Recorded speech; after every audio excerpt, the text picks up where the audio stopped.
Agenda considerations reserved for changes to agenda items in order. We are not changing. Comments and questions from the public. We have none. Now we get right into our discussions, items for potential inclusion for future supplement 48. Start off with A.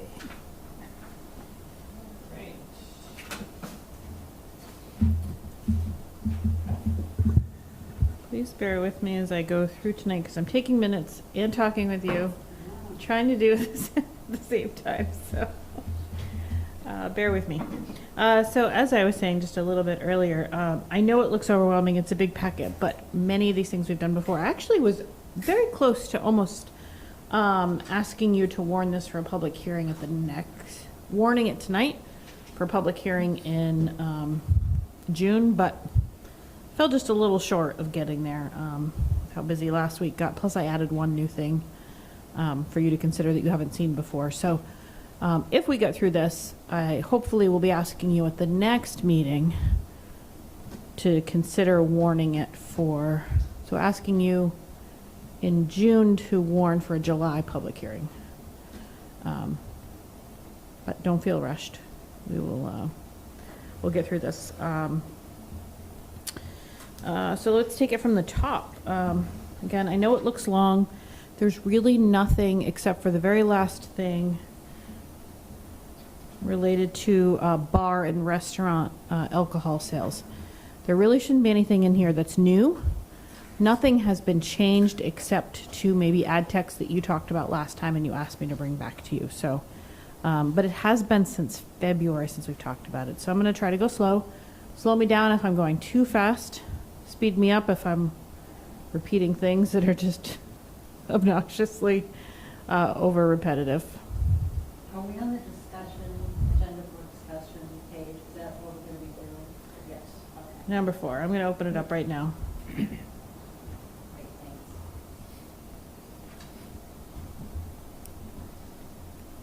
All right.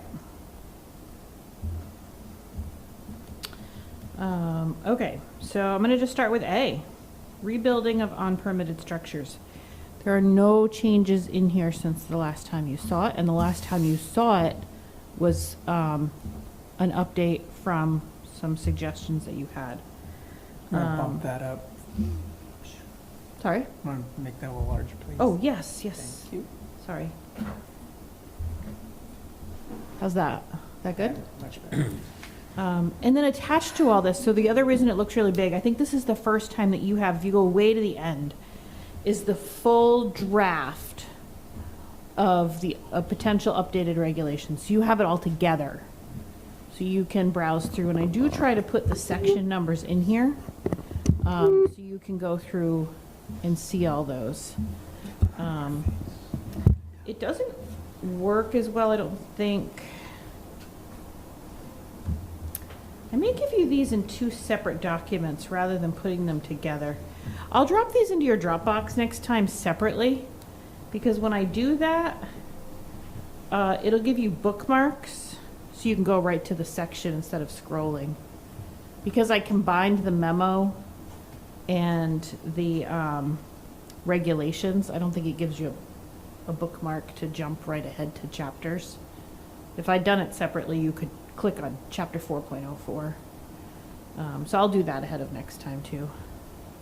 But let me go back up real quick. So anyway, you have the whole thing together so you can see that. That's at the end. But I also took pieces of the text out so you can see them within the memo for context.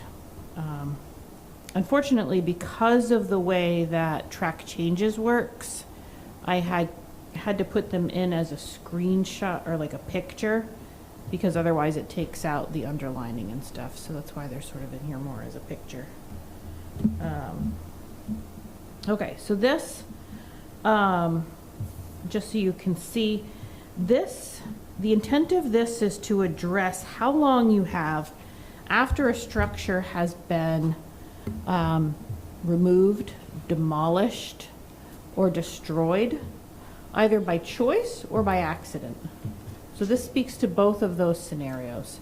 If you were to remove something, or if it were to be destroyed by an act of God, fire, a tree falling on it, anything like that. So those are both grouped together in the same category. We don't distinguish between them.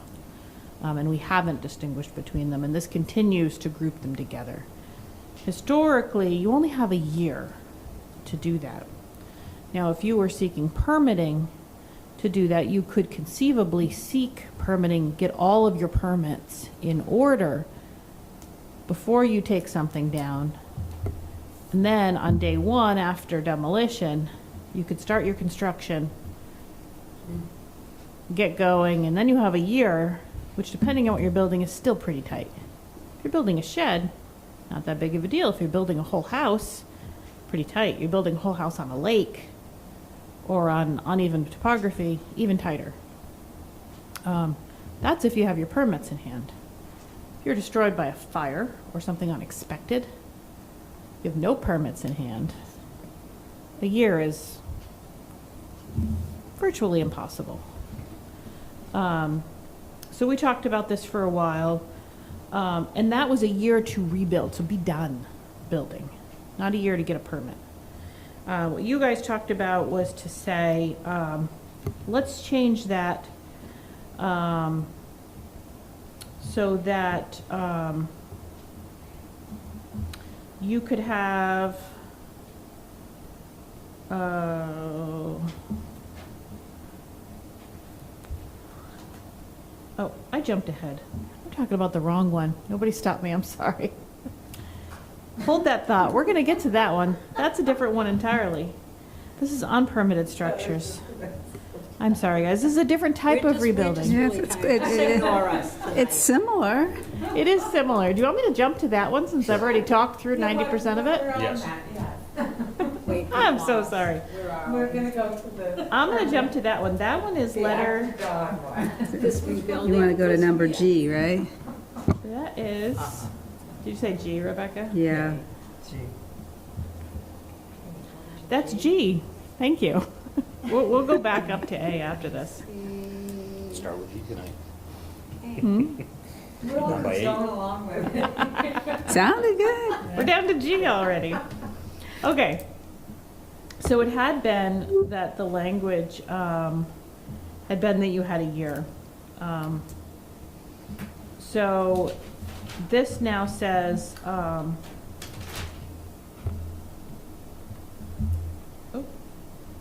I didn't paste it in, I'm sorry.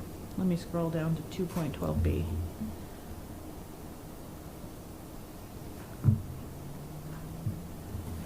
Thought I'd put it in the memo.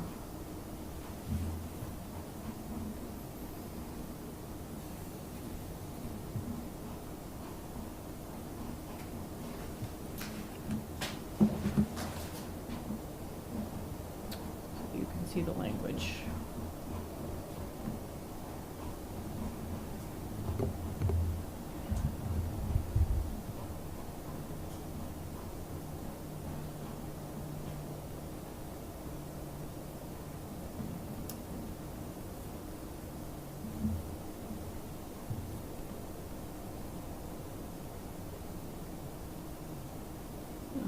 No, it's not red.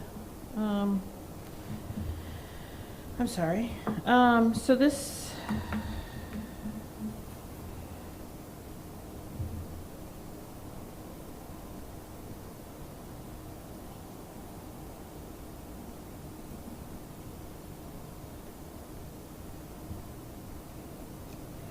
This now changes, this should be red, I'm sorry. But the language is here. If a building and zoning permit is sought and approved within 1 year. So I'm going to change that to a red line. Let me make a note. I made an error there. You don't have a red line version right there.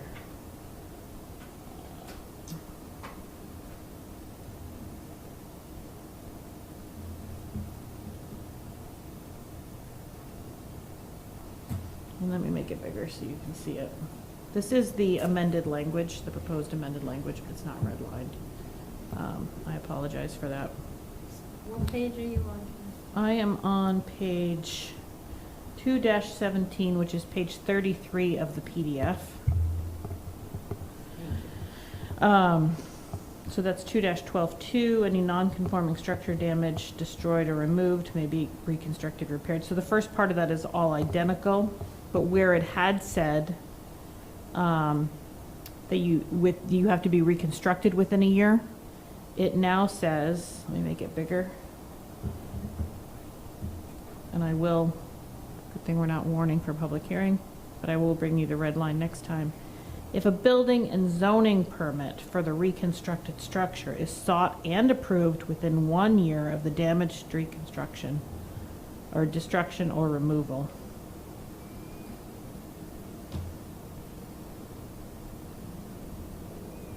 That's better. So it's still a year, but it's a year to seek a permit.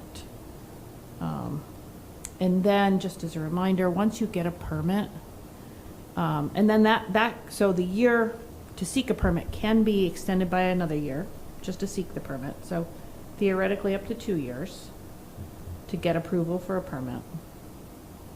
And then once you actually get that permit, those permits are good for 18 months if it's a building and zoning permit. If it's something more complicated that requires a site plan, for example, or a conditional use because you're in a certain area on the lake, some of those are good for even longer. So essentially it changes it from 1 year to probably 2.5 at least. So that's the functional effect of that. And this has really come into play. This was not why this is in here, but this is something that we have, just to put a practical note on it, there was a home that was destroyed due to a fire this past year, or just before the new year in town, a tragic fire. The homeowner passed away. The estate obviously cannot rebuild that immediately, should they even wish to. Those are things that take time. It's also a non-conforming property. And so there are special approvals that will need to be done, all of which makes it impossible to do within a year. Now, we'd started talking about this before that even came up, so it's sort of fortuitous. But it is just sort of a real example of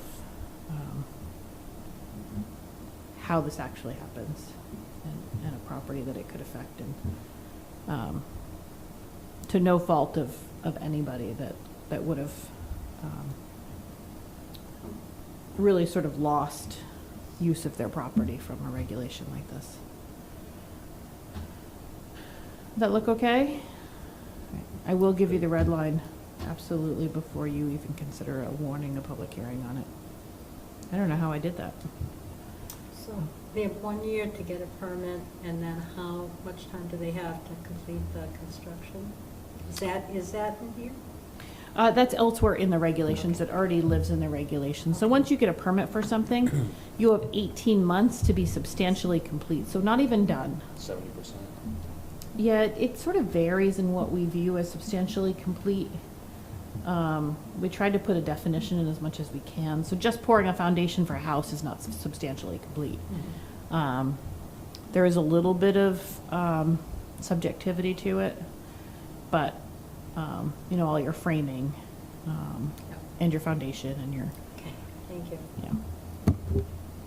But 18 months. And you guys actually adjusted that in a previous supplement, maybe last year or the year before. It used to be 12 months, and we changed it to 18. If you're good with that, I'll go back up to the actual item A. Rebuilding of unpermitted structures. So unpermitted structures, as a reminder, this is somebody built something they never got a permit for, okay? Let's say it was, they put a deck on a house, and it was more than 15 years ago. State law says that you cannot consider that a violation. It's been more than 15 years. That's the statute of limitations in state law. That's been state law for a very long time.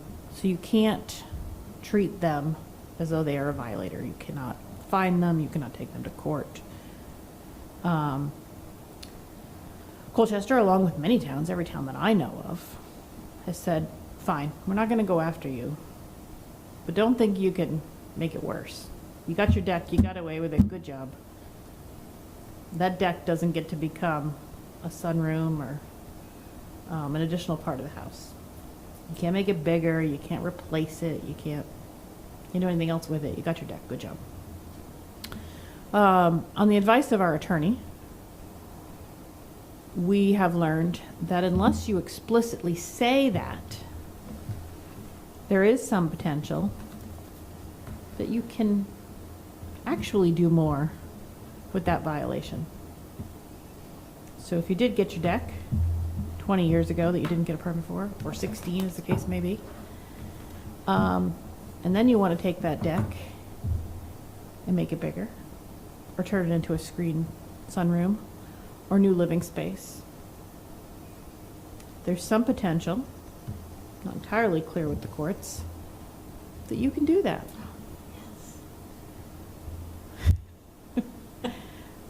Not entirely clear.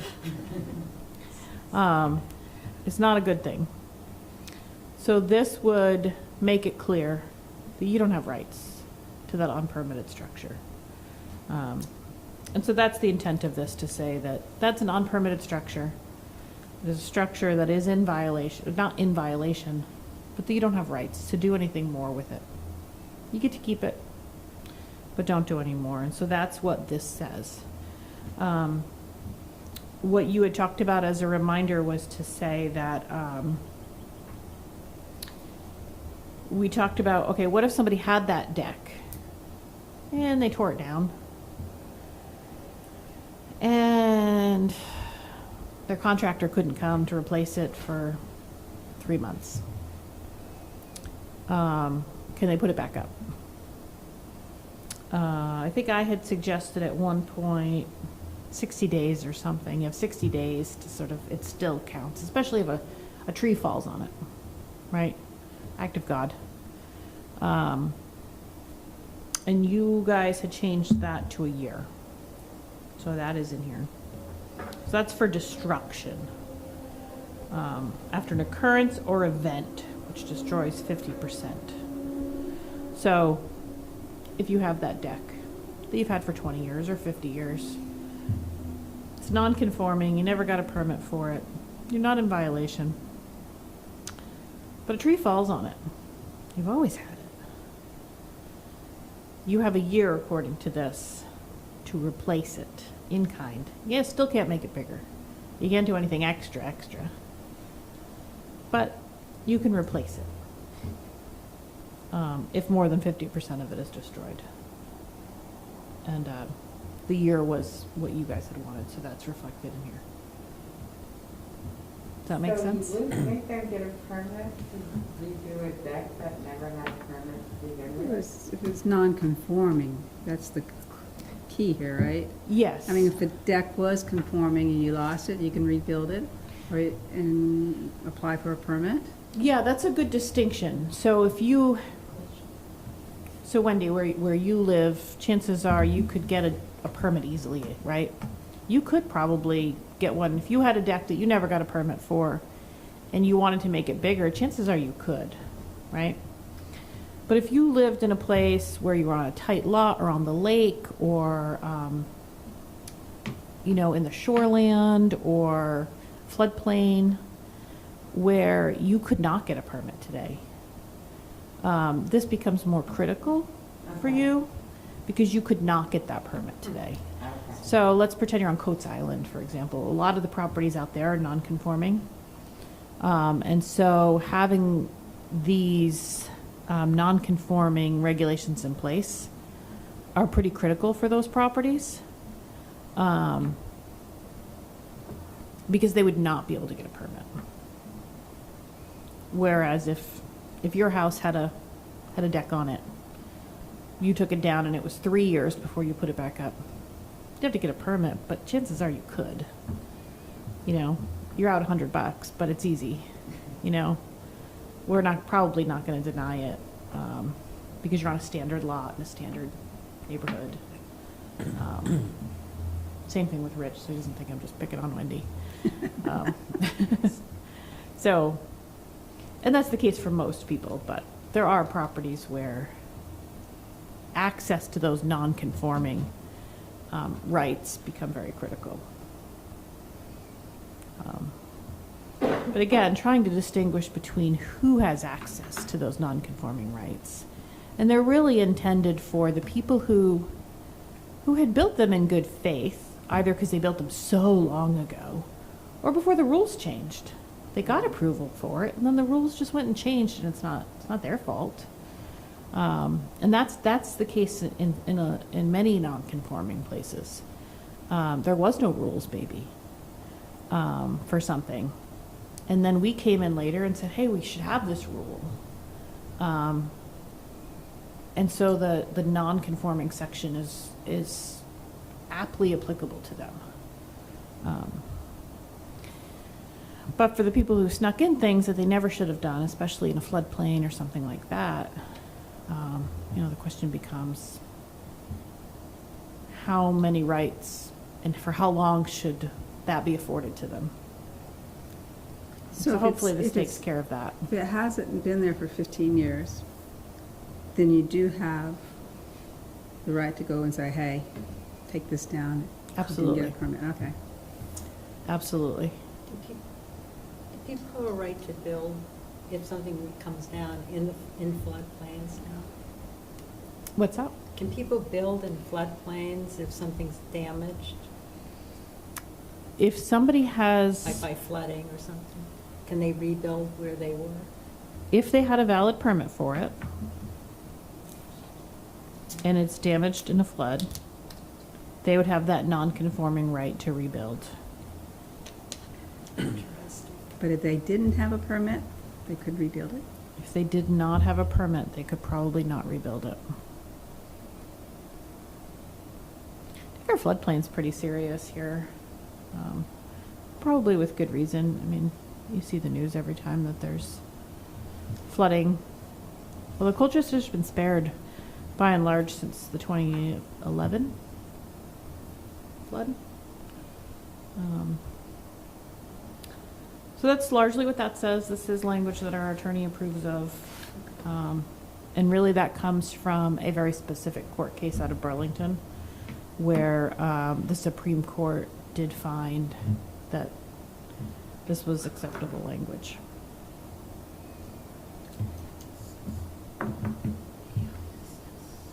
You okay for me to move on? Yep. All right. Home businesses. So this one, just to remind you, was a lively discussion about home businesses versus home occupations. And I won't get into the nitty-gritty details on that, but a very quick reminder, we have two types of definitions that allow you to have some type of non-residential use in your home. A home occupation is the most common. That is by rights under state law that allows you to have a small business in your home. Anybody, anywhere in the state can have a home occupation. A home occupation, though, does have a lot of parameters around it. A home occupation, you're limited to the number of employees you can have, how much of your home is dedicated to that, because it's supposed to be in a home. And whether that's visible to the neighborhood outside, right? So it's really meant for people who maybe are run a small hair salon, or are an accountant who see a client or two, in a day. That is a home occupation. Or maybe you bake cookies and sell them, or teach piano lessons, right? That's a home business. That's a home occupation. Anybody can have it anywhere in the state as long as you follow those rules. Home business is like the next step up. They're not used very often, to be honest with you. I'm pretty sure we only have like one in Colchester. They're harder to qualify for. They do get you a little bit more because you can have more employees you can have up to 3 additional employees, whereas a home occupation, you can only have 1 additional employee. But home businesses are in our chart. You can't have them everywhere. You can only have them in certain places, and they can't be just any old business.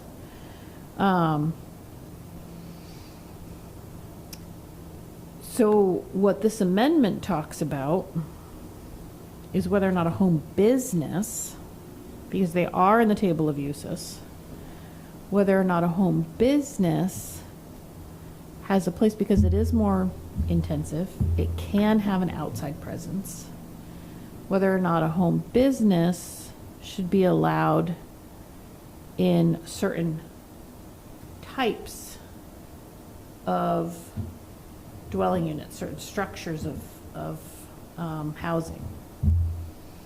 And it was a lively discussion. And I think ultimately the direction that you gave us was that, let me get down to this. Should only be in a detached single unit, or a duplex or triplex row house style unit. Not in anything larger. So if you are in a 12-unit building or a 6-unit building, not a good place for a home business. Now again, a home business allows up to 3 employees, it allows external storage, et cetera, et cetera. And then what we added is that, because these do have to go to the DRB, they are conditional uses. If it is in a row house unit, so more than 2 or 3, so you have a shared wall, the Development Review Board may impose criteria such that any adverse impacts to abutting units are minimized. So for example, if you are in a triplex unit and you want a landscaper's yard, you want to be able to store pavers and gravel and have your 3 employees meet you there every morning before going out for the day, the DRB could say, sure, but all of your lawn equipment has to be behind a fence. I'm making this up, but so they could have reasonable conditions in that type of scenario to minimize the impact on the person you're sharing a wall with. Or your employees are not allowed to park in a shared driveway, or your customers are not allowed to arrive before 7 a.m. Something like that to minimize impacts. And that would be up to the DRB. Can I ask a question? So if it was like a gun dealer, and I have nothing against someone who sells guns, but if it was a gun dealer or cannabis, they sold cannabis gummies or something, as a neighbor, I'd be concerned about who is coming, not so much the business, but the clientele. And so could that happen? Could that be allowed, permitted? You know, it's interesting. We've done a few home occupations for, so first of all, there's no cannabis, there's no retail cannabis allowed in Colchester to start with. So you cannot sell it. Okay. We've done a few home occupations. What you can do related to cannabis in Colchester, just as for your information, you can grow it for your own personal consumption. You can grow it and sell it to a manufacturer. So if somebody's doing like a value-added product, and that happens, we actually have, I think, 3 or 4 people who are growing and selling to another, they're selling to another business who then adds it to a product, they're a bigger manufacturer. Maybe it's THC seltzer or something. I don't even, kind of speaking as somebody who doesn't know what she's talking about, but you know what I mean, like special edibles or something like that. So you can grow and sell wholesale to somebody who then turns it into something else. In a home business. You could As a home business, and people are doing that, and you wouldn't even know, because we do process it as a home occupation. We ask them the questions of, do you have customers? How often are your deliveries being made? And those are all questions that we would ask any home occupation. Whether you are a piano teacher, or you're selling cookies, or you are growing cannabis, we are asking the same questions. Because we're minimizing traffic, we're making sure they have no advertising, we're making sure they don't have employees other than 1. And they're also regulated by the state. which is regulating them pretty well. And they're asking harder questions than we are. But they are coming to us, they're getting those permits. You know, as far as the gun sales, I think we've processed one as a home occupation. Would neighbors be able, I mean, would neighbors be informed that they were living there and there was someone moved out and someone moved in and now they have young kids or something like that? You know, I don't know how much you can regulate, but I'm just curious if. It's a pretty lengthy process to get like an FFL for the house. You gotta contact the sheriff, so the local law enforcement, they Yeah. have to deem it. You have to go background check. You gotta get there's like 20-page application for that. Just to know if neighbors would have any say. Yep. Is- They do interviews with the neighbors and They everything. do, The police okay. department Yeah. comes out or the sheriff comes out, Okay. so they gotta interview like, Okay, yeah, it's a lengthy fine. process. Yeah. okay. In any permit that we do, no matter what it's for, whether you're getting a deck or a home occupation, we issue those orange cards. I think many of you have gotten them, actually. Yeah, And you have to put it out in a right away for 15 days. okay. So your neighbors can read that, and they could call and ask us questions. Like I said, I think we've done one. And it was not really, there are different, sounds like Vladimir knows a lot more than I do. There are different levels of gun sales. Some of them are just sort of processing, I think, purchases that are made elsewhere, and the person is like receiving it. Well, you're not really selling it so much as you are being like the third party. You're transferring Transmitter? the FFL, yeah, but you still receive it and you still exchange the gun out of your Yeah. house with it. But- So for our purposes, it's not really retail so much as it is sort of a different level of processor. You're not like have a whole shop. Yeah. Um, Yeah, But it is a business. That answers my question. Yeah. Thank you. So that's what we did there. I think you guys saw this language before. I think it was the compromise between where several of you were sort of split maybe. It's a good compromise. Look good? I Feels mean, good, I'll move on. We put Looks it good. conditional use everywhere, but GD1C, it's permitted, right? That's what the little table says. This is- Yeah. Oh, are you looking at the full table, not just this one? No, I'm looking at that one, but Oh, the permitted, Yeah. yeah, It's GD1C. That's, I think, like the village, if I recall. Where I think like everything is permitted. Are you suggesting to I don't change know. that to conditional? I don't know. I mean, that's,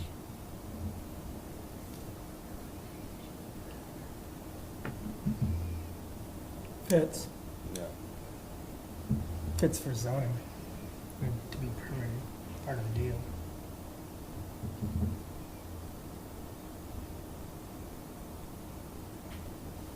Think, I don't know.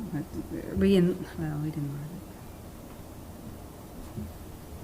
There's a lot of new homes. That stretch now. sure.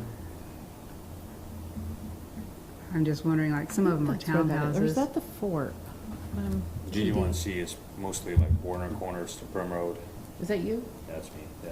It's what, where? That's Warner Corners, basically Heidelberg Drive to Oh, Rousey's. it is, okay. I That's see you GD1C. said the That's- village, I was thinking No. Main Street. And that's Could be not every more. property either. That's the commercial overlay, so there's Okay. technically no GD1C. It's the overlay over Okay. GD1. So it is basically all, Yeah. very few home Like Dollar businesses General is there. GD1C, like Dunkin' Donuts on Prim Road, Car Wash, those are GD1Cs. Yeah. Is that the only place for it though? I think GD1C, that's, yeah.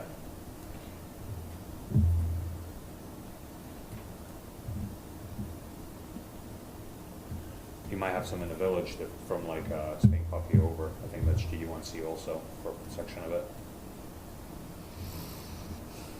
I think there is a section up in the village. But that section doesn't encompass really any homes, No. Mm. so. I mean, there is home occupancy on it. So it's basically a business that was started out of the house that may have grown, or abutting properties that are commercial next to a residential property that has commercial use on it. It's kind of unique.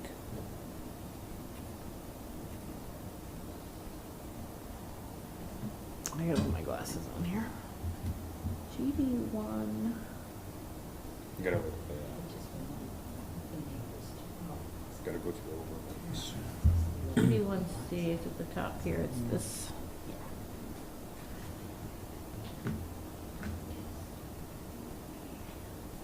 Checked. So, okay, hang on. Let me turn this off for a second. So you know you're in on prim. Turn it back on. You have to like uncheck everything because it's the same color, but it gives you those Yeah, that's dashes weird. over the color. So it's really hard to see.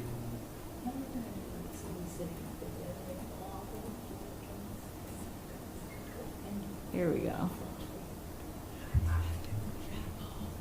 So where are we? Yeah, it right is now? this, it's Warner's Corner here. Let me zoom out. It's here. From road, So it skips a bunch, huh? yeah. Let me look up in the village.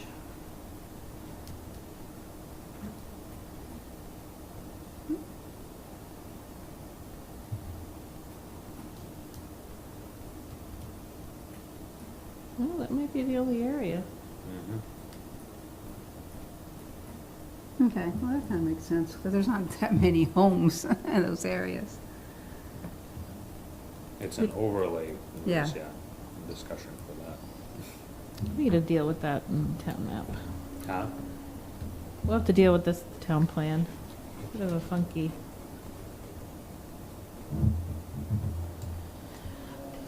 Yeah, so you guys can see it right here. Yep. So do you want to leave it, Rebecca, or change it? Well, yeah, I mean, basically, it's kind of our, not our, it's a kind of our commercial strip in town. Yeah. So, yeah. And a lot of those homes, yeah, they are now home businesses, or they're commercial. Yeah. Yeah. Yeah, So leave it as a permitted? yeah. No problem. Okay. You want me to move on? Yep.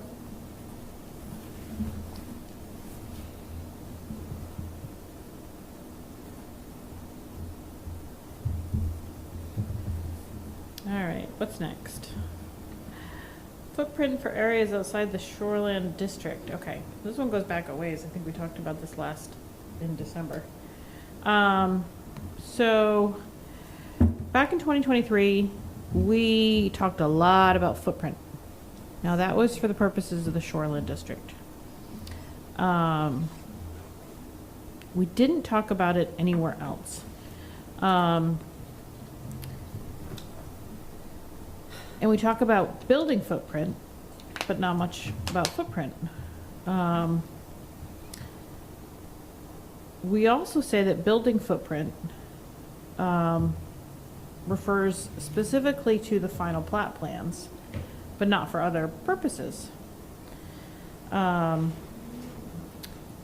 So the suggestion here is to remove, because there is some confusion having both of them, to remove building footprint as a definition, and amend footprint. So you had already talked about the structure's outer foundation wall. And I know that we talked a little bit about potentially amending that in the future, because the outer foundation wall does present some issues for, you know, raised ranches and stuff. We're not attempting to fix that with this. We can always come back to that later.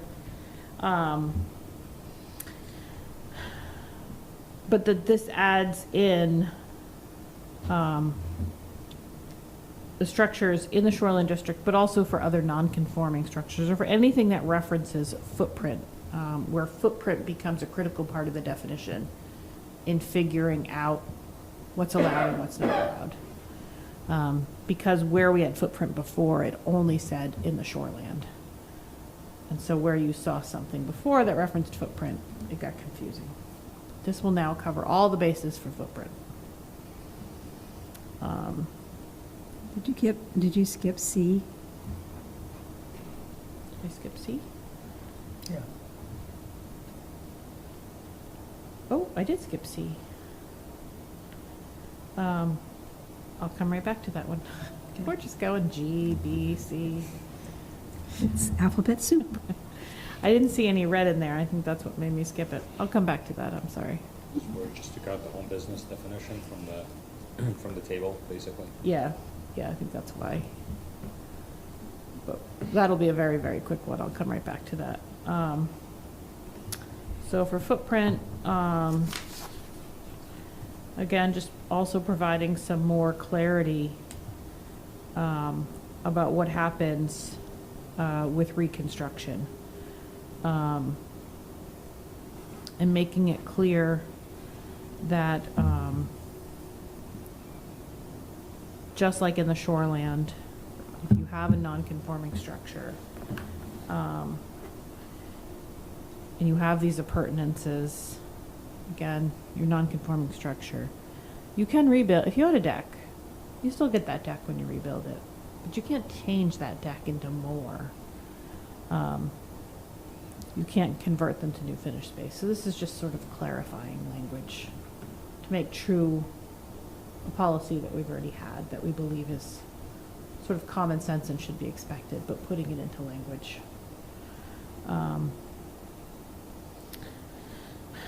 So, but also making sure that people understand that if you had that deck before, you had that shed before, you still get it. It's just, that's what you get. Anything in that appurtenance bucket. And we have found sort of already deploying this, that people are pretty grateful for it, because a lot of people think they don't get to keep that. They think they just get to keep that footprint piece, and that footprint being the wall. I don't think that they're entitled to those decks or overhangs. And when we let them know, you get them, you just don't get them in the same, you don't get to convert them into that bucket of new housing or new structure, primary structure. They just have to stay in their respective buckets. People have been pretty happy. I think this new language has actually worked out really well. It's limited how much has gotten into the shoreland, but it's also made people pretty happy because they mostly just want to be able to keep as much stuff as they had before, and it's given them that. It's even given them a little more flexibility because they can, if they had an 80 square foot deck and now they want a 40 square foot, two 40 square foot decks, they can get that. And they like that flexibility. They just so this can't get a does that. 100-foot deck. Huh? They just can't get a 100. They can't get a 100 square foot deck. And, you know, if they had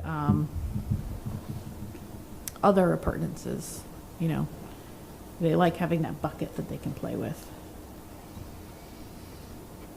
So what this is the same thing as the shoreline, but it's for non-conforming structures.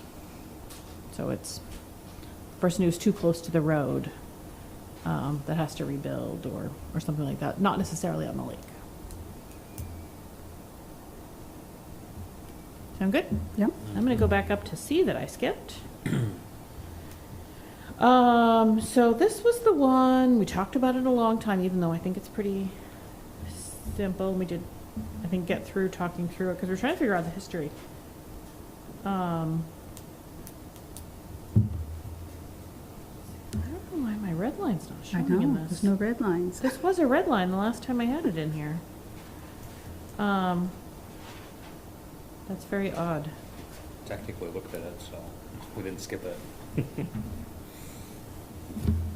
That's right, you've seen this as a red line. Yeah.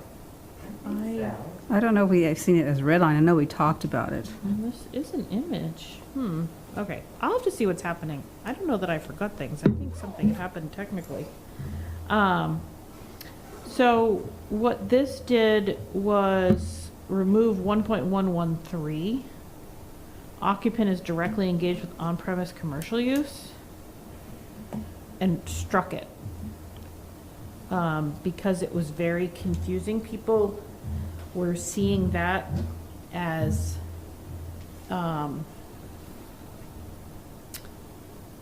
being a home business.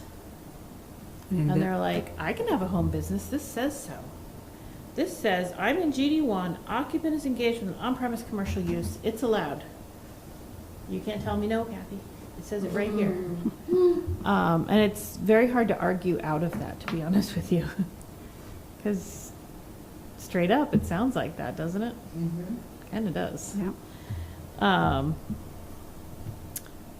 And that gets real tricky, especially look at like LS2 and some other things, LS1, where a lot of businesses are typically not allowed. Right, but Something in a LS, commercial use. this is where our discussion was. LS2 may have been in here because just the way it is. There's a lot Yeah. of businesses and homes, but it's conditional in the other portion of the table In most of them, for yeah. home business. Yeah, and we talked about maybe it was like this sort of live-work situation, which is possible. I'm not entirely sure, but without knowing the history, the concern is that someone could say, this gives me that right, with no parameters around it. And so I think the best thing to do is just to remove it.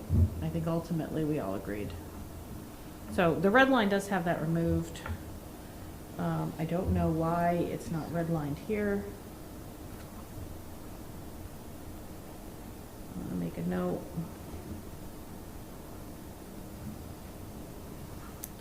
So I definitely have a red line of that. It's one of the first things I think we talked about in this series. All right, I'm gonna move on to E, if that's okay. External PUD setback waivers. So, as a reminder, PUDs, you can only have PUDs if you have 1.5 acres. So that was another fix in here, Mhm. if you're reading. It used to be that you had to have 3 acres. At some point, I don't know when, the planning commission changed it from 3 acres to 1.5. Probably in the last 10 years? Yeah, less than That's 10 years. Less than 10 years? Yep. But not all of the language got updated to reflect that. I think I found all those references and have fixed them in this version. I don't know how they got missed, but we all miss things. I mean, I've just missed like 3 things tonight. So that's one of the fixes. So you have a PUD, 1.5 acres. One of the advantages of having a PUD is that you get waivers for certain things, or you can ask for waivers. It's up to the DRB to decide whether to give them to you or not. According to the current chart, your waivers, very right here, it says internal setbacks. Now, it very specifically uses the word internal. Very, very specifically uses the word internal. And so the DRB has, in most cases, I won't say all, because there's a few they missed, only ever granted internal setback waivers, because it does not say anything. And this is the list of waivers they can give. If it's not on this list, it's not a waiver that they can grant. Specifically says internal, so they cannot and have not, except in a few cases, given external setback waivers. So what's an internal versus external? I'm glad you asked. That's what this little picture is. Oop, going the wrong way. So this is my attempt to demonstrate that to you. This is a simplified version of a PUD. So let's pretend this is the whole lot. Here's your outside lot lines, right? External is the outside setbacks. This is to the property lines of the whole original parent parcel, what you started with on day one. So if you have a 10-acre parcel, it's those lines that you started with.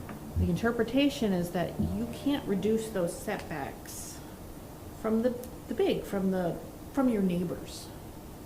But internally, if you say, okay, we're starting fresh, we're building everything, 50-foot front setbacks or 20-foot side setbacks, these are all brand new houses. We're not impacting neighbors. Nobody's moved in yet. We want nice, tight neighborhood. We want these houses to be nice and close together. Nobody's going to be mad. They're not living in them yet. The board has the ability to grant these internal or between the structures. Setbacks, or between the structure and the road. So you want a nice little 1950s Mayfair subdivision where you're nice and close to the road, right? Cute little front porch. The board would have the ability to say, yep, you can be 10 foot off the sidewalk. That's an internal, because here's your parent parcel, outside, inside. Setback waiver. Now, there have been cases that have come up where an applicant or even the board has said, what about this setback? Can we waive it? And our attorneys and us have said, well, the regulations say internal. The list of waivers says internal. You want external, you could ask the planning commission. So you guys talked about it and said, well, there might be some cases that reducing this makes some sense.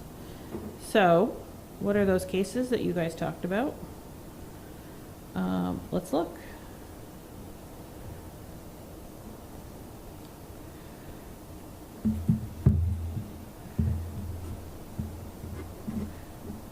Oh, the other thing I did here was put numbers in front of these. They didn't have them before. But when we're writing DRB decisions, it makes it so much easier to reference a waiver. So this is new in terms of formatting from the last time you saw it, but not new in terms of the direction you gave me. So we had language in a memo, but not language in the regulations. So having it in the chart is new, but the language that you see here is exactly what you saw the last time. It was just in the memo format. So this is how Zach and I worked through structuring it. So a new external setback could be allowed. This is side or rear. So generally not to a road, okay? That's between houses or to the rear of a house structure. Development Review Board may at its discretion, so they can say no. Reduce the side or rear setback up to the distance equal to 50% of the side or rear setback requirement of the district, but in no event less than 10 feet, unless otherwise allowed in the district. So like the form-based code district allows you less than 10 feet.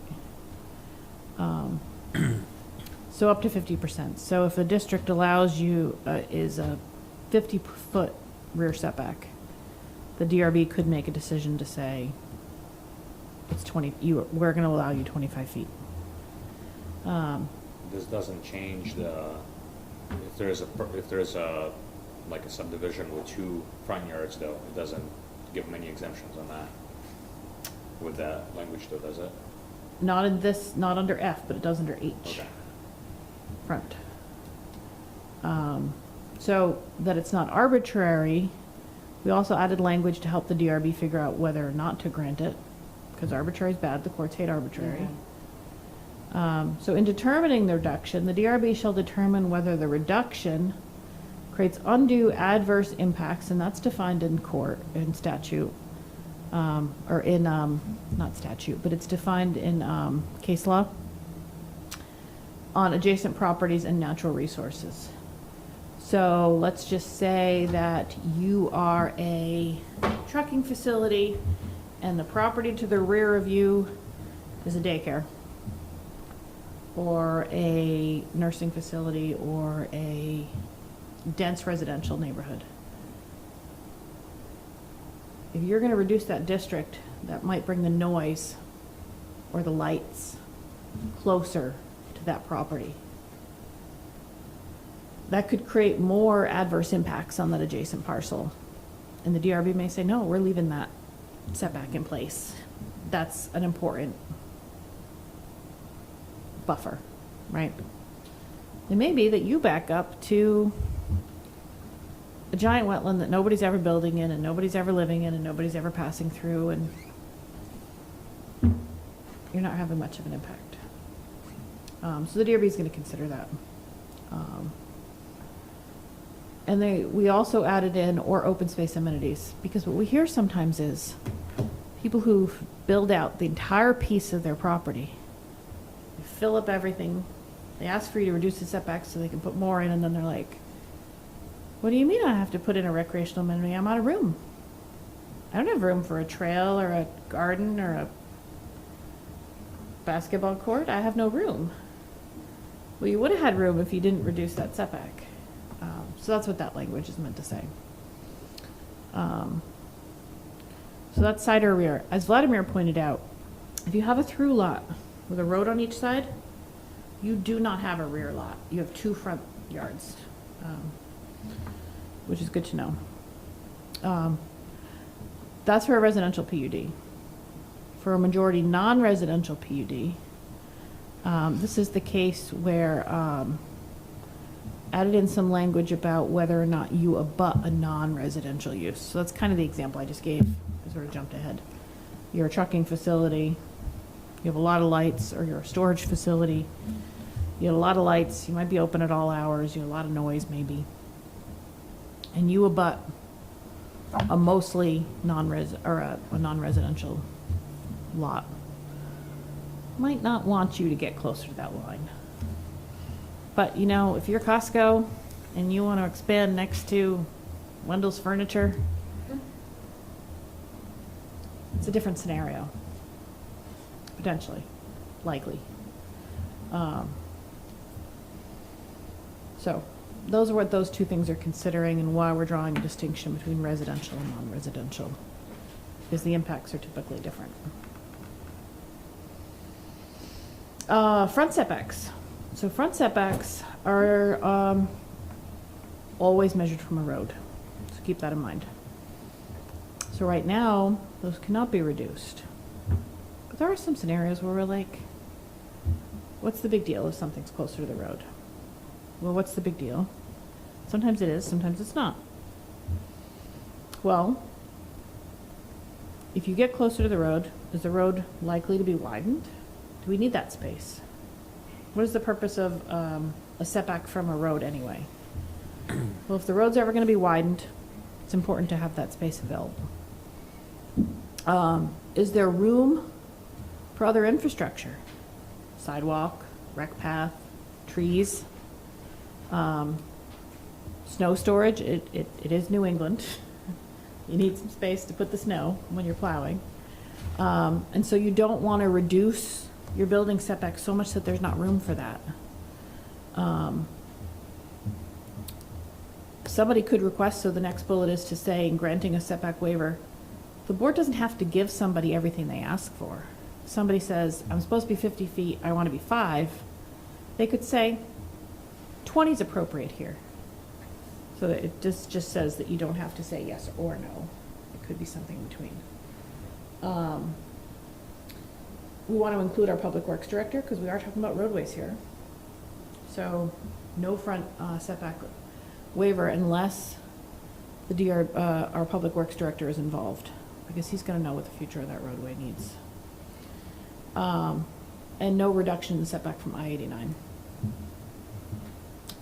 which is unlikely. I haven't seen a lot of properties along there, but that's what I came up with. As things I could think of, but you know, I think short of that, if you know, oftentimes we do see a lot of space between a road and a building, and if we tell people they can't put parking in it, it just ends up being space, which does have some value. It can be traffic calming in some times, which is why involving our public works director is valuable. You might say this is an important area where you want to do some traffic calming. Buildings can also be traffic calming though. So I think this could open up some more efficient use of space. Yeah.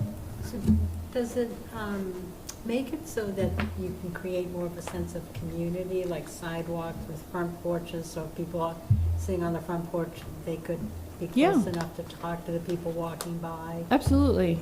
And I think it also is more responsive to too many times when we put regulations on paper, we don't think about the reality of the ground. We don't live in perfect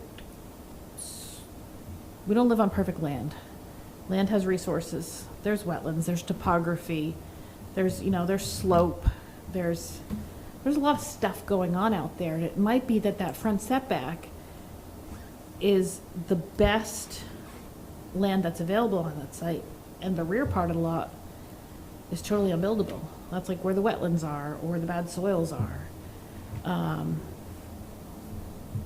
And if the only reason to set back is because the regulations say so, and there's really no other good reason, this at least opens it up for discussion by the DRB. It's not an automatic yes, by any means, but at least a board can talk about it to figure out if a building should move up, especially residential, yes. There's a lot of people who will make an argument, especially in a low-speed environment. We're having front porches and buildings closer to the road does contribute to community. There's some people who don't like to live that way, I know, but I know. but a lot of people who do, Mm. and it is about choice. Mhm.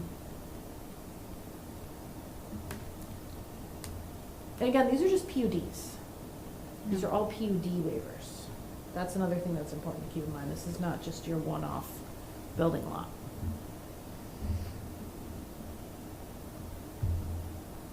Questions, thoughts, changes?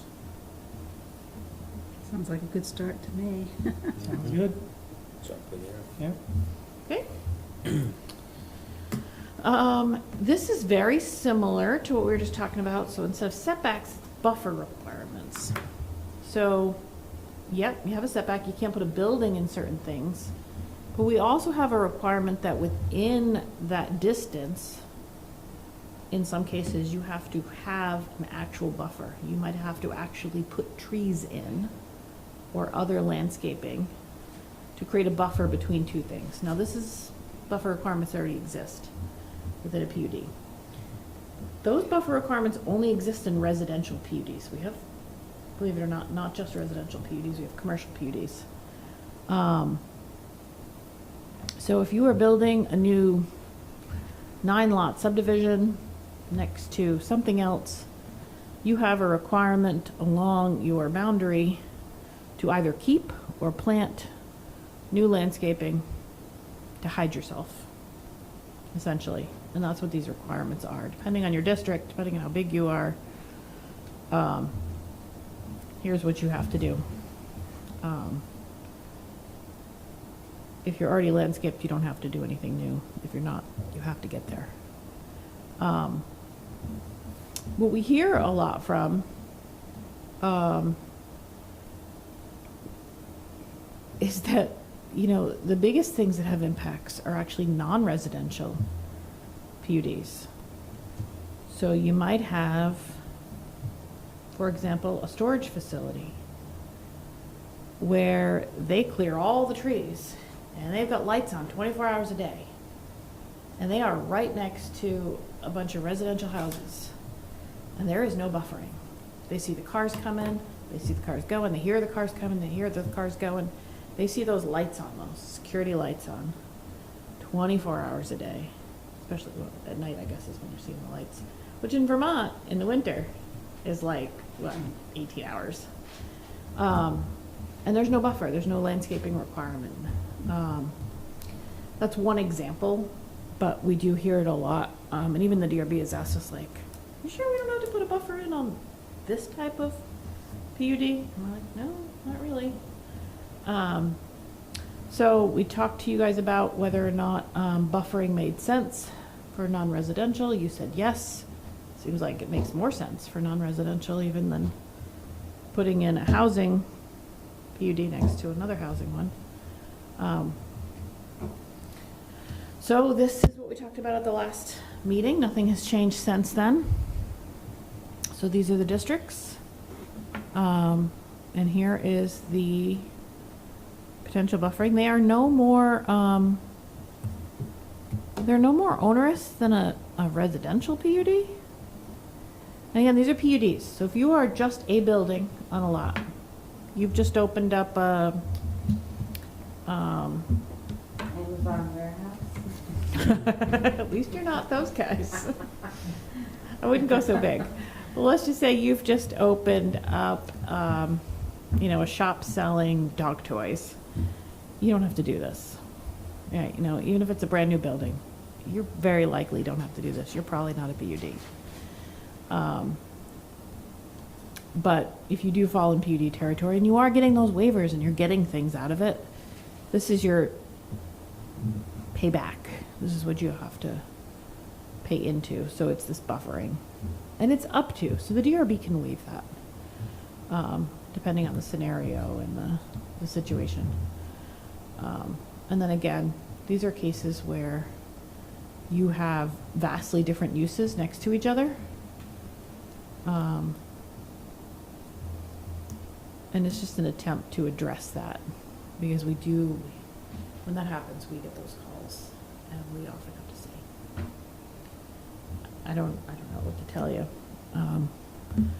You guys have worked very hard over the years and over the decades to minimize where that can happen, but it still happens. There are still districts where you do have and sometimes it happens in reverse, so I'm not blaming the business, but you do have the tree cutting company right next to a small residential development. But who was So- there first? Right, that's why I said it happens in reverse, where the commercial use was there first. And so this would only be in effect if that came in later, if that was the new development. But it would have to be PUD. And it was a PUD, yeah. So if that tree cutting business, I probably shouldn't pick on somebody like them, but a really intensive use or anything like that. Okay, I'll say trucking facility, because I haven't seen that here. If a trucking facility or a storage unit facility or something that has, sort of a bigger impact than many businesses, then the board might say, hey, you really should put up a fence, or something just a little bit more protective. We do have good boards. I don't think they're, and the law would protect them from asking from anything that's not a nexus. So if you have a property, if you have a facility that's, 1,000 feet long, they're never going to ask for a fence for 1,000 feet for something that might be a small addition. That's not an appropriate nexus. I think we can trust our boards not to do that. But to make smart decisions there. And in the end, if putting up a fence means that you get your business to be built, I think most people are happy to do it. I mean, it's safe to assume if you build in an industrial district or commercial, that you're going to be, not surprised if industry or commercial buildings come in. But if you're in GD1, 2, or 4 of the Lakeshore districts, I just want the opportunity for neighbors, if they're living in their nice house and stuff, and then all of a sudden stores coming in and there's going to be traffic and lights, just to have the opportunity to have a public meeting or to attend, to have a voice. There's always public meetings. There's always, so I just want to make sure that they've been filed. Okay. All PUDs are public hearings.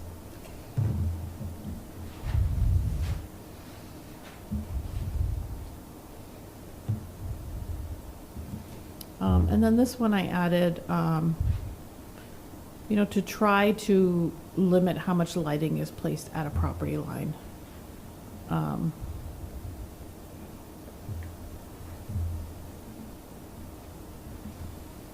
Notwithstanding safety standards. So if you need to mark an entranceway or have to have it on your building for doors, safety first. But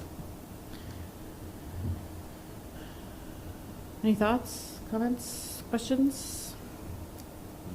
I just hate lighting coming into anyway, I just, not here, but in another house, in another development, it was all downcast which was really nice, other than safety or if you needed it for a business or something, but that was really helpful. We do require downcast lighting, which does help a lot. You don't see the bulbs. But even downcast lighting, you still see light. Yeah, It's but diffuse it's not light. like a spotlight into your living. It does. It does help, but I guess one thing I would tell you to do, without, this is no shade on anybody. I think the business, it's good business. The business did what they needed to do, so I'm not trying to pick on them as much as I am just share an example of where there are some uses that are two people, people did what they were in the district to do, but which maybe, so if you ever just drive down like Sand Road, they're across the railroad tracks from an industrial area where there's a storage unit facility. That place is very well lit. And as it should be, they got all the permissions, but it is very lit, and there are houses around, and I'm not sure any regulation really could have prevented it, but it is something that I keep in my mind as like, is there something we could have done better? And I don't know that there's an answer to that, but it is just trying to always keep in mind, how do we make sure that those facilities are successful, that the business in an industrial area is, it is in the right place, and how do we make sure it stays successful? But was there anything differently that could have been done? I don't know, because it's a lot of lights. Safety and security are pretty important now. It is, yeah. Unfortunately, lighting is it. And I don't I blame the I get property you. at all, Yeah. but it is something So that, if you could have, like you said, like a buffer, like a landscaping buffer or something like that. yeah. And those lights As long as they could run their business. are all and- shielded and they're all downcast, and some things maybe just can't be avoided. Yeah. I'm not sure. I don't know that there is an answer. But, in a different scenario, in a different place, where it can be avoided or there is something we can do. If that were to be in a denser area, say on like Hercules Drive or something, or maybe there is something. Okay, we did G, so look at us skipping ahead to H.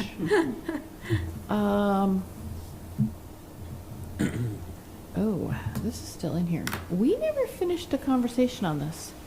I'm going to give you the option of whether or not you want to talk through this tonight and give me direction for this supplement, or if you just want to say, you're pointing. We'd skip over that one and come back if we have time. How's that sound? Okay. Just continue on. Sound good? Okay. Let's skip over that one. Yeah, because we can even discuss it the next 'Cause we- meeting and discussion. We have to.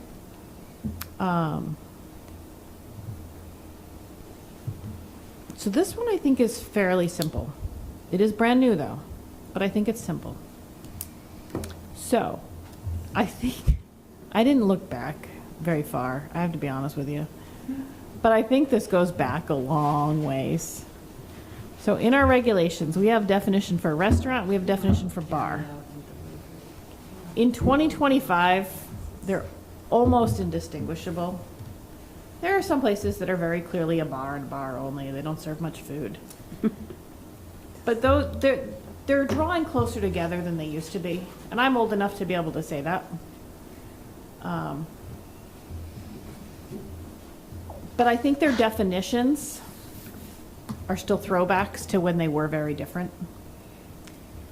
The definition for a restaurant, I'm going to scroll down to it here, for both short order and standard. And the definition, real quick, between short order and standard, you're like, why do we have two?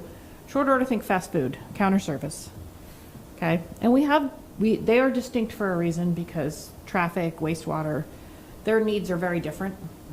Standard is like go in, sit down, dine, add a tip, have a waitress or server. That's a standard short order counter service.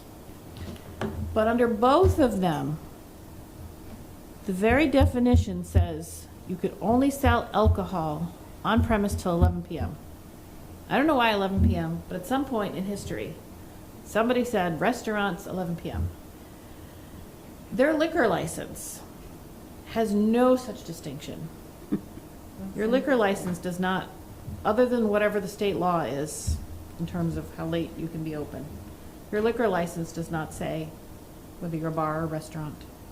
It does not say that you have to stop serving at 11 or 9 or midnight, other than what the state law says about when sales must stop.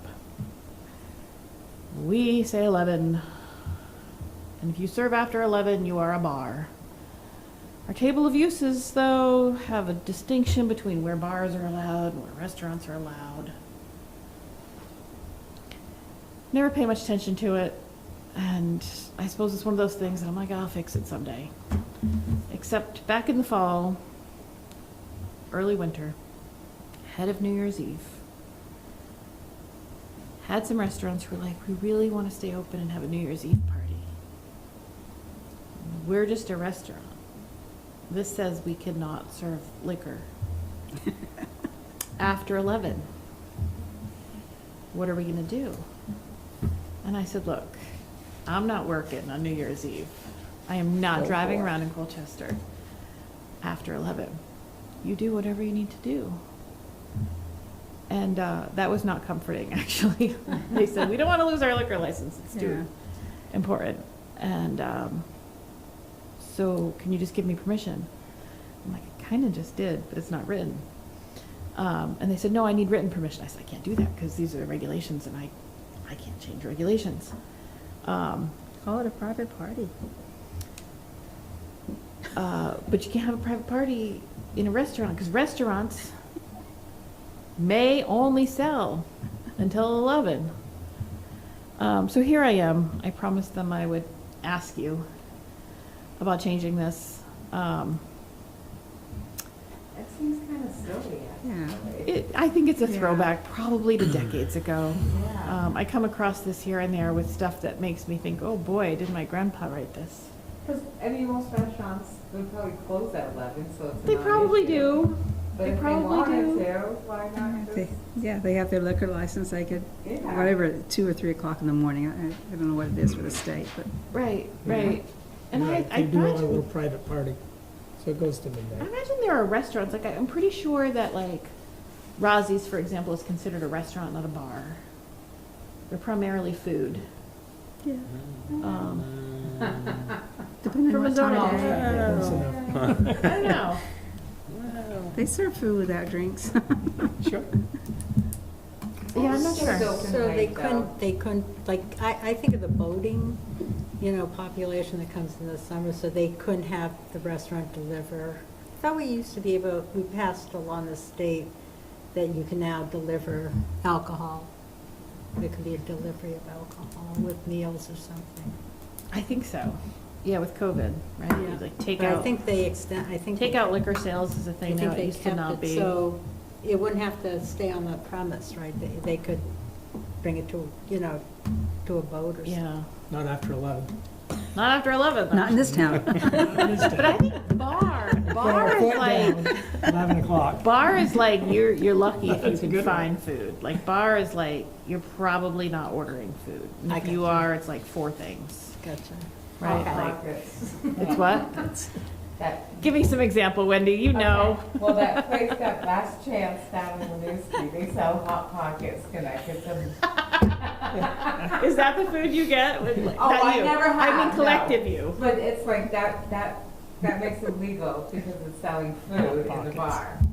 Hot That's all pockets. they do. That's Throw a Hot Pocket no, in I there. know, but I've been in those places too. I mean, I won't pick on you guys. I'll throw myself under the bus here, under the party bus. But there are those places, right, where you go to and it's like, what do you got for food? And they're like, Popcorn.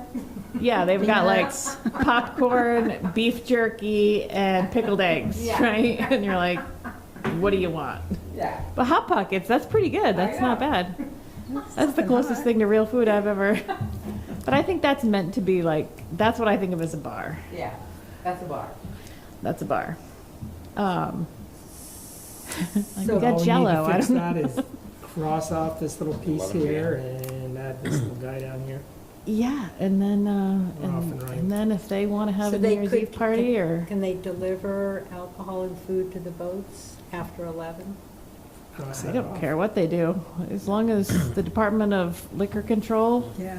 says they can. Because I think that Sounds would, good. I think that could make some money for us. with It's the not. local I option see it tax. as As long as they less can of get a out to the zoning boat. issue. Well, they're at the marina. Oh, at the marina, okay. Yeah, I see that as taking it out of a zoning hand and putting it into Liquor control. liquor control. Sounds good to me. So, wonder if they Thought I come had over my shaken, I think dog. we're yes on it, right? Yep. Yes, yes, yep. Move Yeah. on. See? Excellent. okay, good. You're good. See, I like these little ones. They come- These are like tiny, tiny things. Like they're not really substantive. My dog and a little piggy. Just a collection. So is the minimum PUD size I said.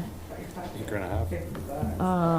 This one I actually may pull out because I didn't finish it.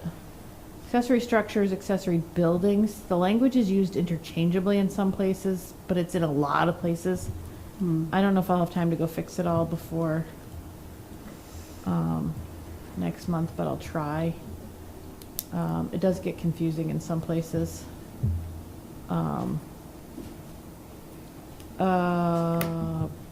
This one I think I already did fix. Lot coverage versus building coverage. Again,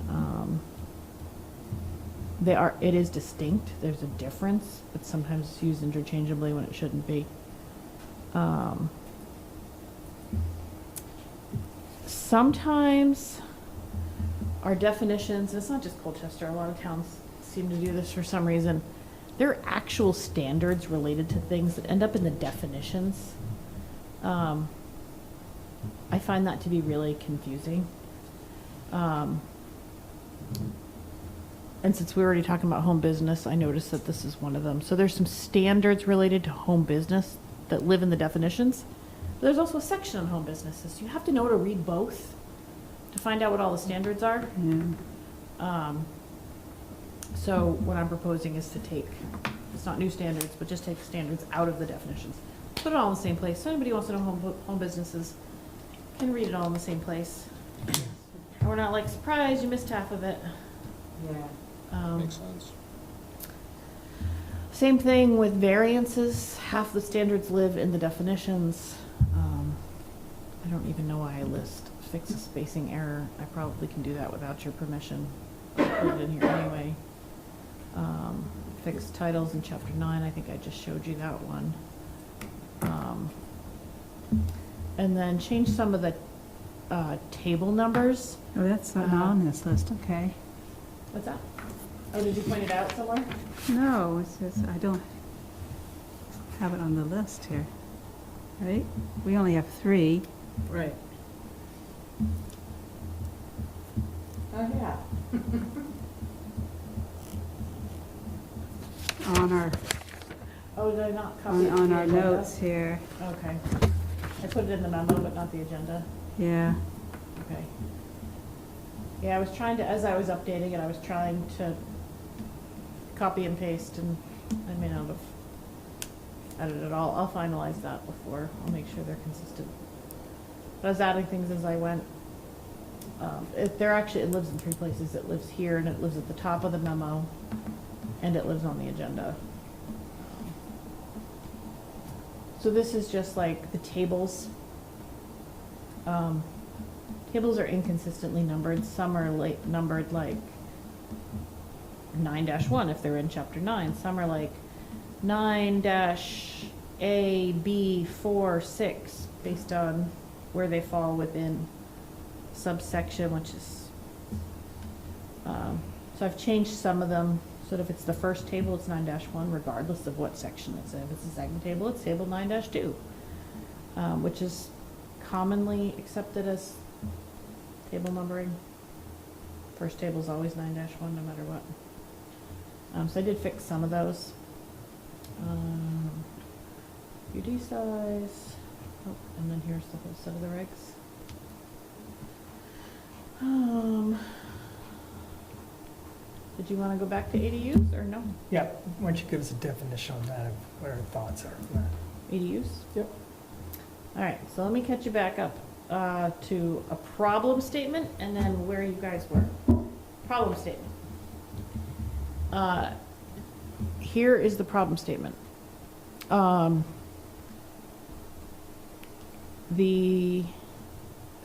ADUs,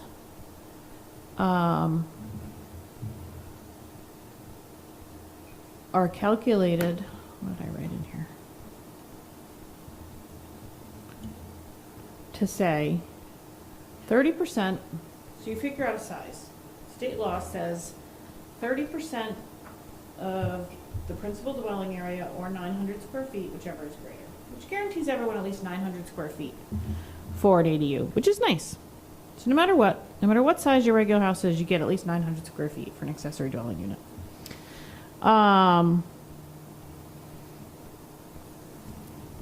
What is not really clear, and even the staff within my office argue about daily, is when we're calculating 30%, what are we counting? So we say gross floor area of the principal dwelling unit. So some people say garage, gross floor area. Yes, if it's attached. No, if it's not. These are all things we talked about last time. Other outbuildings. Gross floor area, yes. No. Basement. Yes, if it's finished. No, if it's not. Yes, in all cases. No, in all cases. And so that 30% for an ADU can sometimes change depending on who's processing the permit, because some of us disagree as to what it is. Now, I'm going to tell you, I don't have strong feelings about this, other than that I hate inconsistencies. And I believe that no matter who walks in, whether it's Wendy or Vladimir, you guys should be getting the exact same answer. And so I want to build some predictability into this that I think is missing.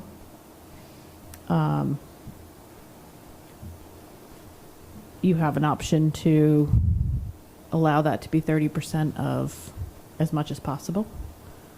You have an option to say 30% of any finished space. You could say 30% of anything that's in the principal structure with nothing that's detached. There's a lot of options here. And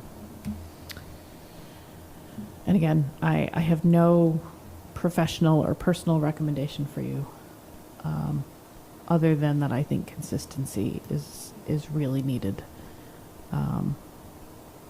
Typically, we get it off the house. Whatever the house is typically. That's what we're looking for. We're not looking for the use. But what's the house? Yeah, Yeah. what's the house? Basement? Exactly. We'll start with just Attic. whatever the house is. Don't even discuss what's above, but say just the house, right?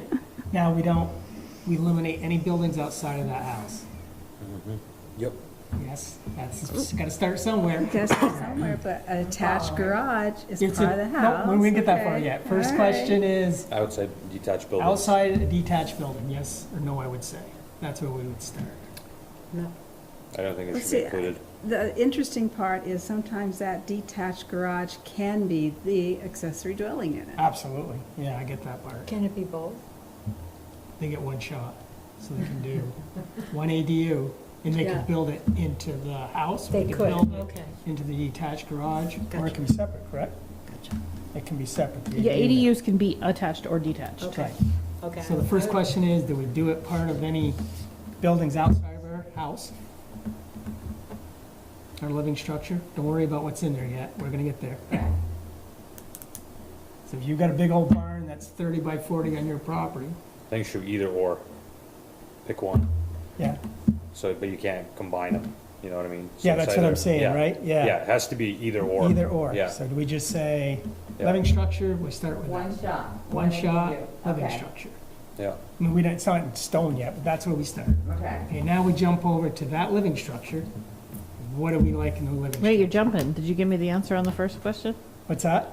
That's Are you- where we're It's gonna going. be, yeah, Either either or. or. So you pick a detached structure or the square footage of your primary structure. Well, that doesn't make sense, though. It has to be the dwelling unit itself. You have to at least count the dwelling unit per state law. So I don't think you So can, that, there you go. Then we have to start with the structure of the I housing. thought that's So where you were getting the size of the ADU, off the living structure.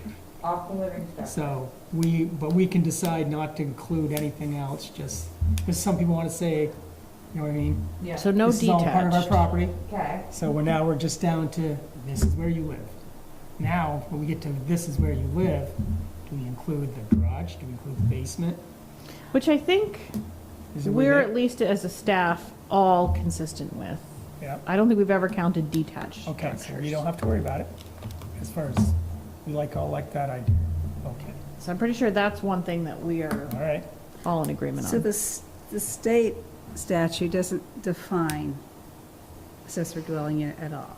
It does, but it just says the principal dwelling unit. It doesn't define They don't principal. define, doesn't define principal dwelling unit. No. So And we now can it's- certainly be more permissive. We just can't be more restrictive. Right, so now we jump onto our dwelling unit. The state dwelling doesn't unit. say basement, garage, attached, not detached. Now, somebody do the math for me. So at 900 square feet, It's 30 by 30. what size do you have to be larger than that for the 30%? You have to be over 3,000 square feet. don't you? 3,000? Yeah. Okay. So this is only going to come into play for a structure larger than 3,000 square feet.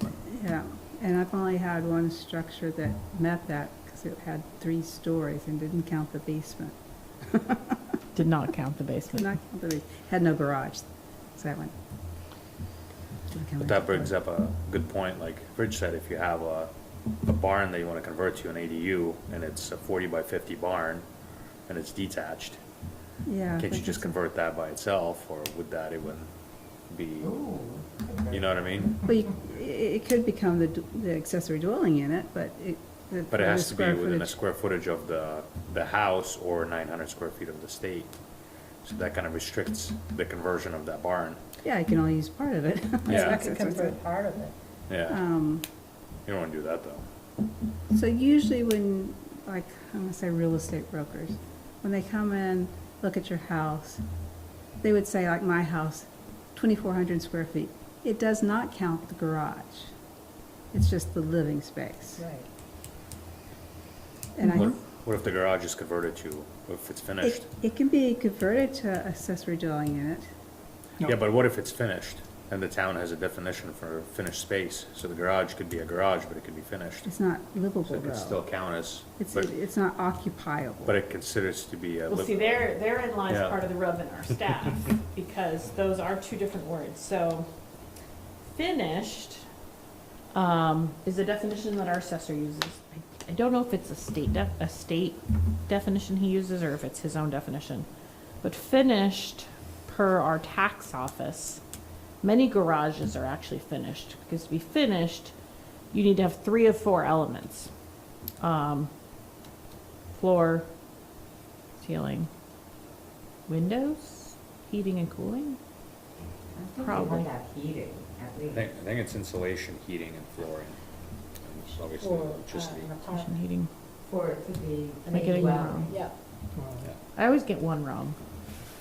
Heating and cooling is one of them. Yeah, electricity is obviously, and then it has to be insulated, and you have to have finished floor space, I think, on it. Finished floor. In a garage. Then it's no But if longer you a have garage. 3 of Right, those, exactly, we're saying, Yeah. you're turning your garage into a living space. if you have 3 of those 4 elements, you're considered finished space. And then you can call it part of your dwelling. But habitable is a different Okay. definition altogether. So, a lot of garages are not habitable, but they might be finished. Is it being used as a garage or is it being used as a space part of the house. It could be like a gym, or it could be like, but you could still park a car in it, and it would have like, technically the flooring, the heating, and be considered finished. And a lot of times, we're honestly not gonna know, right? Right. From the outside, it looks like a garage. It's like that. Bunk beds in there. No, in most cases, we're not talking, even if you get above a 3,000 square foot house, when you're only talking about 30% of something, we're not giving a lot of extra in an ADU unless we start talking about really large houses, which have multi-car garages or large finished basements.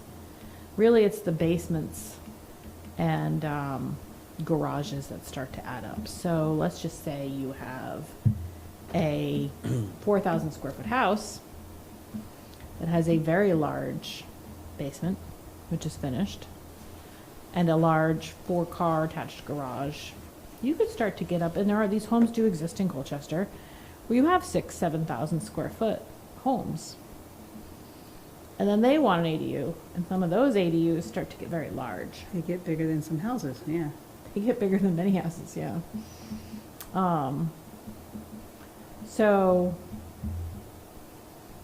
Can't you just put definition no bigger than?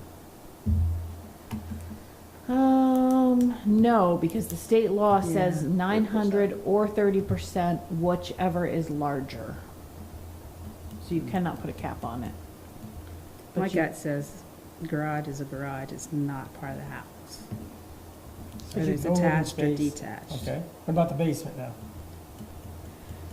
Basements vary. Some basements are finished, some basements are habitable. Some basements have a dirt floor, they are not habitable. So I think it comes back to being habitable. I mean, Living space. you know, modern houses, basically the basement is habitable. Yeah. It can be counted. Yep. It can be converted, so it's part of the house. And let me muck this up for you a little. Yeah. So what purpose does restricting the size of an ADU have? Is it a massing issue? If it's a massing issue, and you don't want something to look larger than the house next to it, does counting the basement or not change that? I'm just playing devil's advocate here. I'm just muckraking. I think if somebody's going to put an ADU on a 20,000 square foot house, I don't think that there's a 1,200 square foot ranch house next to that house. You know what I mean? That's gonna be looking at a place that I would imagine it's more private development, or it's around other ginormous houses. Bigger you are, 30% does not, or should not look out of place. Yeah. Yeah, I would see that. It should not. It'd be interesting to probably will run not. some scenarios and houses and see what the impact would be. You're right, because the accessory dwelling unit is supposed to look like it's a small apartment on the same piece of property. You know, And it's the in-law. It used to self-manage because it used to be able to control number of bedrooms. Yeah. But the state took that away from us. Now, question for discussion too. If you have a duplex, should you have an ADU? Because you're allowed to have a duplex on any single family lot now. So should we allow a duplex to have an ADU as well, as long as no Then one they could have occupies two, it? one for That's each the next duplex. supplement. That's, That's a whole other big That's discussion. another one? Yeah. Oh, wow. Okay. Well, septic determines some of it, right? Capacity. just bedrooms. Yes and no. Yes and no, because in certain PUDs, they will look at units. But outside of that, like if you're on a community system, they actually look at units, not bedrooms. But in most cases, they're looking at bedrooms. But PUD subdivisions, do they allow ADUs to exist? Because that's usually like an association kind of subdivision. So I have an example for you up in, like Jasper Mine Road. That newish sort of subdivision up there. You know, the ones you can kind of see from Route 2. Jasper Mine and Route 2. Wilcox Court, I think is the name of the road up there. Watkins Road? No, not quite before you even get to Watkins, like right off Route 2. Some of them back up. You can see the backyards. They were built like in the last 3 years. I think it's Wilcox Court is the name of the road. It's like a little dead end road. There's like 7 houses and they're on a community septic system. In that case, they count units. One of them wanted. Can you talk up? Oh, sorry. That's One of okay. those wanted an ADU, and they went on units, not bedrooms.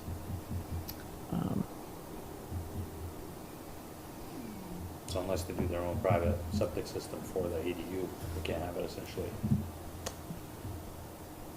Correct. That's probably a homeowner's thing. Right.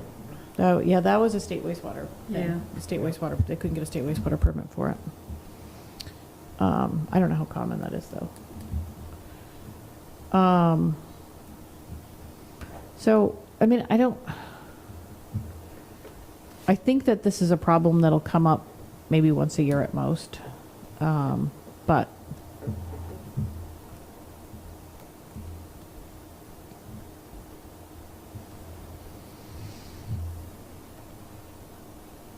it still would be nice for all of us to be on the same page. Just go for a field trip to that one house. Yeah. And I don't want to name property, because there are some that I'm thinking of, but I don't like to call people out, or properties out. But there are a few where we've had permitting questions or permitting interest in ADUs that would have resulted in ADUs that are, ADUs that are 3,000 square feet, How big? like 3,000 square feet. These are big homes. It's a big ADU. I mean, it's a full house. It's actually larger than the average house in Colchester. I think the average unit in Colchester is somewhere between like 22 and 2,300 square feet. But I think we're pretty It's much kind of a on board. workaround, and instead of subdividing your property, get another house in your Yeah, property. right, that's what it's designed Yes. for. We're pretty much on board with the livable space, Habitable space. no garage, if it's actually a garage. And the downstairs, again, if it's a livable space. Yeah. Did you put egress points of, like if you have like a basement, then if it has egress access, then it counts. If it doesn't, then it doesn't count. Kind of like finished or not finished. So there's no question about it. You mean to count towards the, Yeah, the total square footage for the 30%. potentially. I mean, what we're trying to figure out is like what, so the state says principal dwelling unit. So what is the principal dwelling unit? Where the owner lives. Yeah.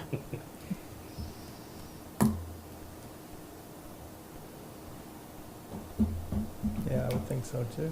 Yeah. Basically. Most ADUs we do see are under 900 square feet. Yeah. It's pretty rare, but.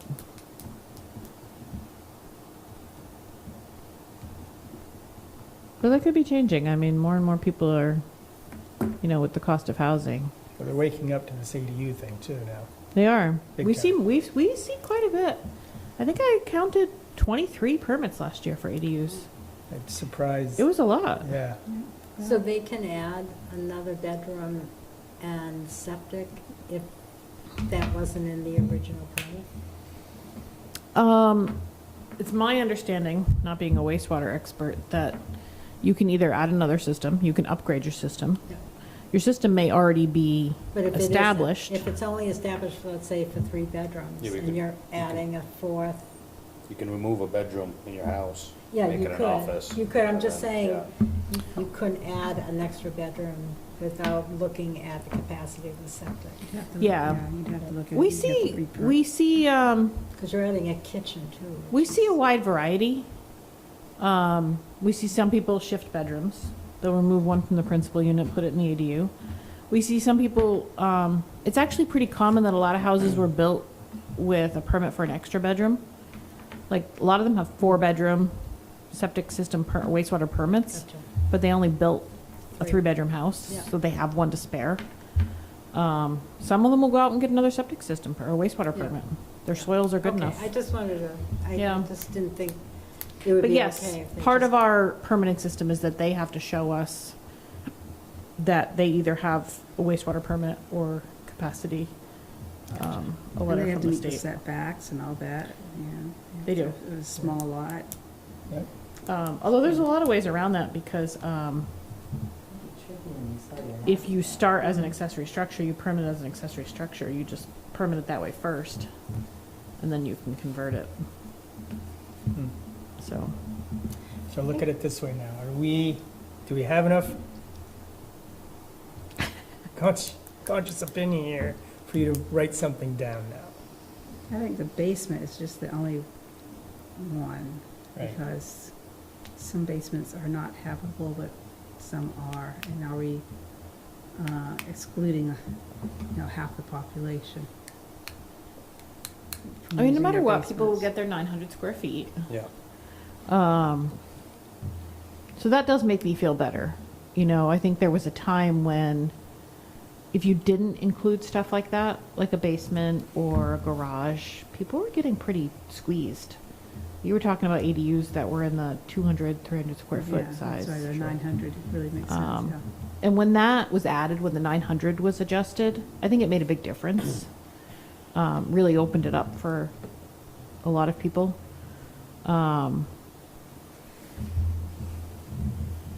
So really what we're just talking about again are the people who are, and maybe you don't care. I mean, you can tell me, do you care if there's a really large ADU?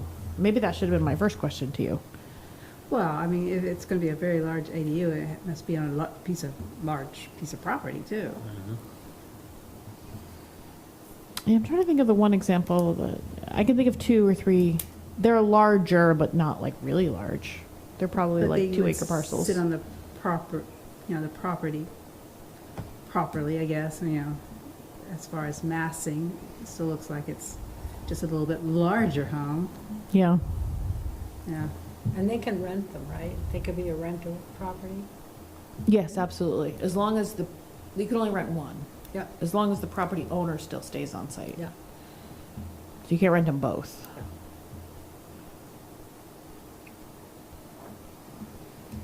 I think we're getting there. We could also not change. I mean, I just think as long as there's some clarity, like. Yeah. So we could say, the good thing about using words like finished space is that the assessor has a record of it. Right? So, and it might even have a double use because if someone's like, no, my basement is finished, we'll be like, well, you haven't been paying taxes on that because the assessor's card says that your basement is not finished. If you want to count that, you need to Pay the taxes on it, huh? permit it, get it finished, pay the taxes on it, and then you can count it. So, I mean, the good thing about finished space as a measure here is that it's consistent across multiple departments. And so there could be some value in saying finished space. Yeah, I just hate someone to come in and say, okay, we put sheetrock in our garage, now it's finished. I could talk to the assessor too and find out, like, what does he do with a garage like that? I don't think he ever counts a garage. Because a lot of garages now are built with sheetrock in it. Yeah. They kind of look finished, but they really aren't. You And do still drive people- a car in there, it's concrete floor. Do people actually heat garages or is it passive heat?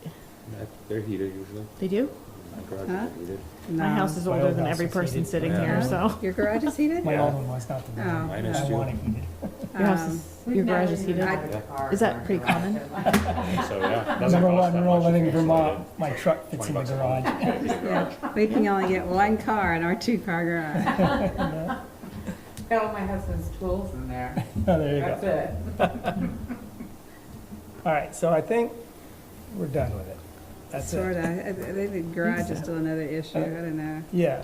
All right, so I think what I'm hearing is maybe we go with finished space. I'll figure out how the assessor deals with garages that Yep. are finished, but not finished. So you're trying to tie it to the assessor's card, and I'm saying habitable. It's really, if the garage is not heated, you can't live there. We could go with habitable. I see the value in that, and that's actually when I worked in South Burlington, we used habitable. But I also see the value in finish just because it is something that we can replicate and prove and has a clear definition. And you can raise taxes. Yeah, Yeah, and get the increase tax taxes. money out of them. Whereas if we went with habitable, Another we'll also job. have to add a definition of habitable. Well, it's just more steps. Not saying I'm not Yeah. willing to do it, but it's slightly more complicated. Yeah, I just hate to see someone have a 4-car garage and say it's finished, and that counts toward. We could say excluding garages. We could say whatever we want. You guys can say whatever you want. You're the planning commission. I think we're still Now, if stuck. they've already converted their garage into a real living Yeah. space, that counts. I mean, that's another thing, but it's no longer a garage at all. I think that's where we're going. Livable spaces. Okay, Yeah, there's no doubt. We're all on that page. I'll put something together and Okay. put it under your nose. Yep. Let me can't- take a we're gonna- note, because I'm not done a very good job of that. Nope. Close that out. Garages. Let's move, yes, I agree, I agree. So we need to consider approval of minutes Okay. 20, April 2nd and April 29th. All right, I'll make a motion that we approve both meeting minutes of April 2nd and April 29th. Was that really a meeting, April 29th? Because you had 3 people here, it was. Oh, we had a quorum, huh? Ooh. All right, second that. all right, all of them in favor? Aye. Okay, minutes pass. We did have 3 of us, didn't we? Yes, we did. All right. You would have open had to 4 discussion. if I could make it. Yeah. I was planning on it. And this is our update on it. Wait, pen. Open discussion, draft regional future land use map. Turn it on.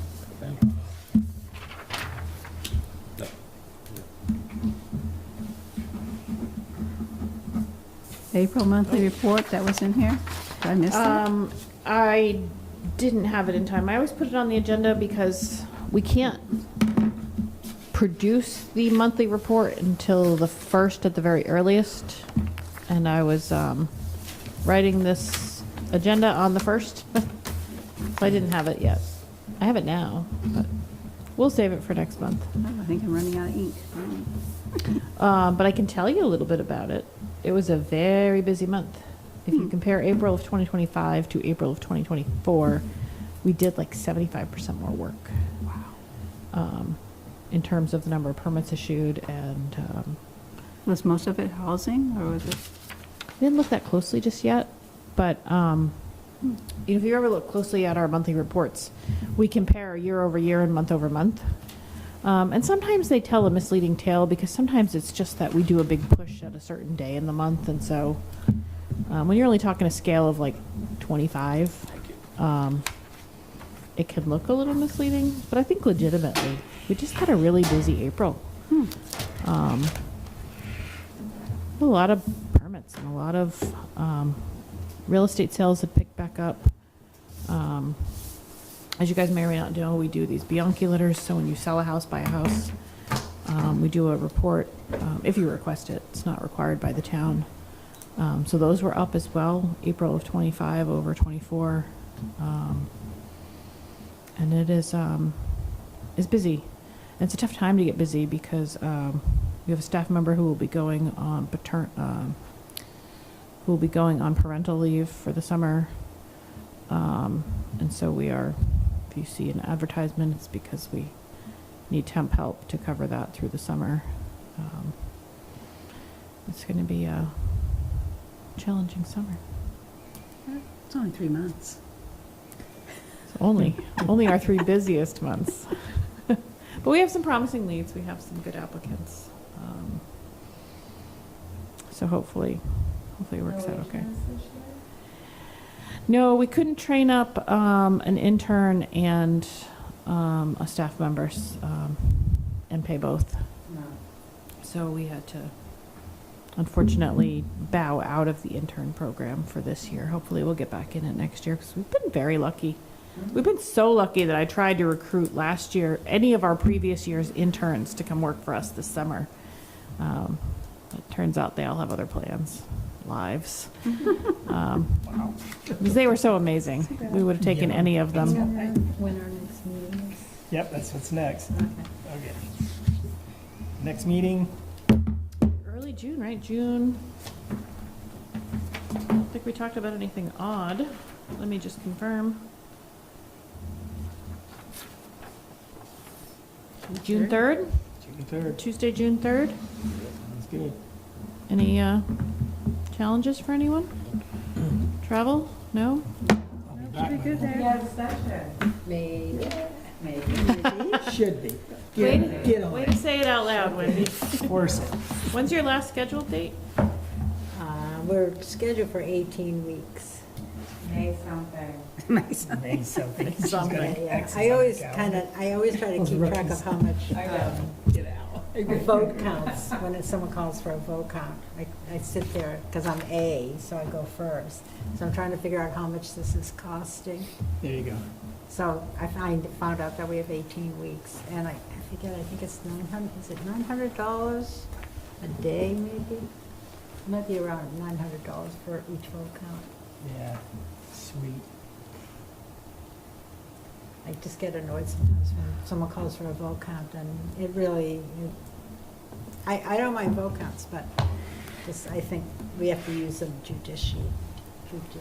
There you go. It's just good. All right, we got a roll Okay. count right now. We need a motion for adjournment. Okay, I motion that we adjourn the meeting. There you go. All in favor? Aye. Aye. Aye. Look at that.